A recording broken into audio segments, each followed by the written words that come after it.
E você que já morou em sítio, quais são as lembranças que você tem? Gente, hoje em dia as pessoas que moram em sítio, né? Graças a Deus elas têm muita praticidade. Depois a energia elétrica chegou no sítio, muita coisa mudou, né? Isso e transformou a vida das pessoas. Tudo bem, tudo tem seu aspecto positivo e negativo. Mas eu penso que muita coisa melhorou, né? A vida teve mais praticidade e também um pouco mais de conforto. E a gente lembra muita coisa do sítio, né? Antes, gente, morar no sítio era muito complicado. Não digo assim em termos de alimentação, né? Pelo menos no que eu vivi, tinha muita fartura de alimento, a minha avó criava muita coisa e plantava também. Então a gente sempre teve essa muita fartura, graças a Deus, né? Ninguém nunca passou necessidade de fome, de nada. Mas o que acontecia aqui para quem vivia no sítio?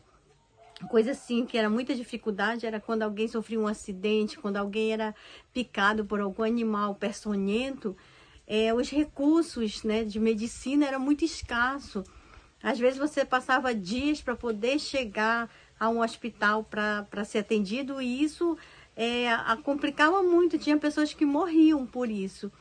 E a medicina natural ela era muito usada nesse tempo, né, nos sítios, nas fazendas, nos locais agrícolas.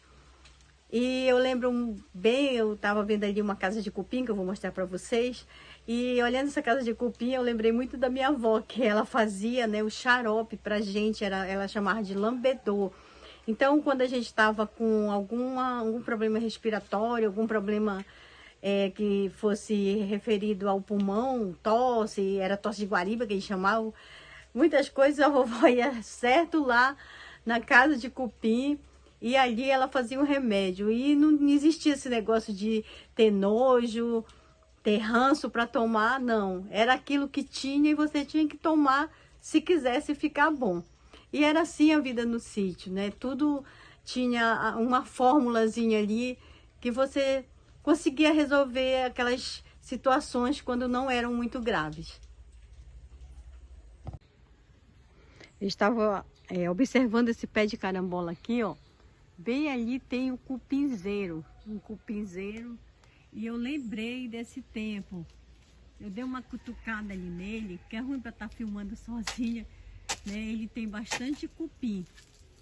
Então, eu lembro que a minha avó derrubava um pedaço desses cupinzeiros quando a gente estava com tosse e asma. E ela fazia o chá. Às vezes o pedaço tinha cupim, ela fazia assim mesmo, né? Que eu acho que era um dos ingredientes principais. Mas outras vezes não, ela fazia só com essa casca mesmo aqui. Eu tirei aqui para vocês verem, ó. Esse pedaço aqui. Então,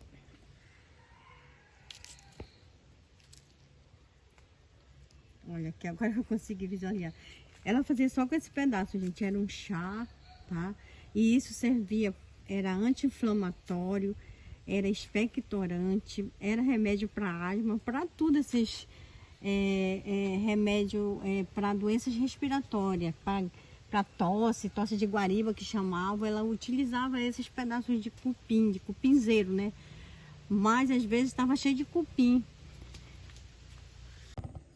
Pois é, continuando falando sobre os cupins, né, que vocês viram aí, que eu mostrei aquela casinha de cupim, ela pegava, levava para dentro de casa, ela não lavava muito não, gente, ela colocava em um papeiro, colocava açúcar ou mel, se tivesse mel, e colocava várias plantas medicinais também, Vick, a plantinha do Vick, ela colocava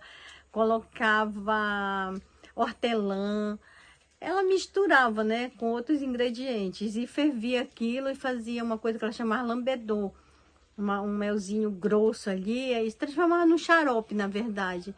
E a criançada tinha que tomar, né, era muito bom assim quando a gente estava com acesso de asma, que ela chamava acesso de asma.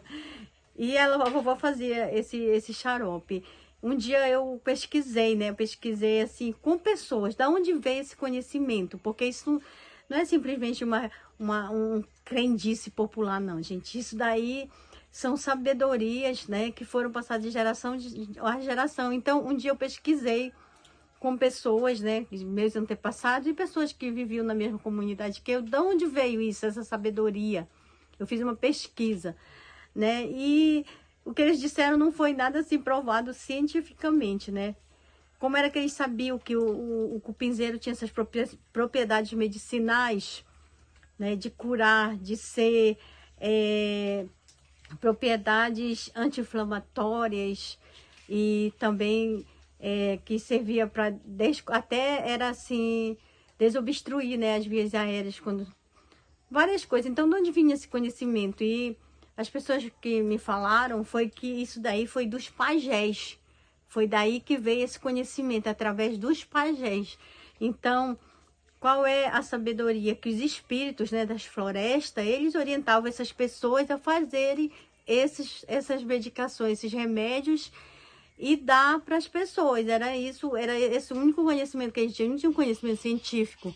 Hoje em dia esses remédios são manipulados, né? O cupinzeiro, o hortelã, o próprio Vick, que a gente já conhece, né, daquela latinha, mas ele é uma plantinha, que ele é manipulado para se transformar naquela pomadinha lá que a gente passa na garganta. Então, isso tudo foi sabedoria popular que, segundo os relatos dessas pessoas que eu conversei, vieram através dos pajés. Eu acredito nisso, eu acredito, gente. Tudo tem uma sabedoria, né? Nós somos seres espirituais, eu sou muito espiritualizada e acredito nisso sim.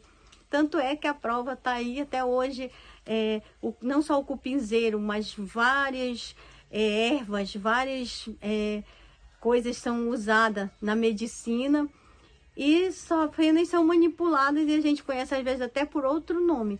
Mas a raiz, olha aí de onde veio isso, né? Então é muito bom a gente pesquisar, conversar com essas pessoas que têm essa sabedoria para a gente entender da onde foi que surgiu as coisas, né, que servem até hoje pra gente. Então é isso, a história aí do cupim, da tosse de guariba, que era curada assim, tá? Então, um beijo, eu achei que foi legal contar isso pra vocês.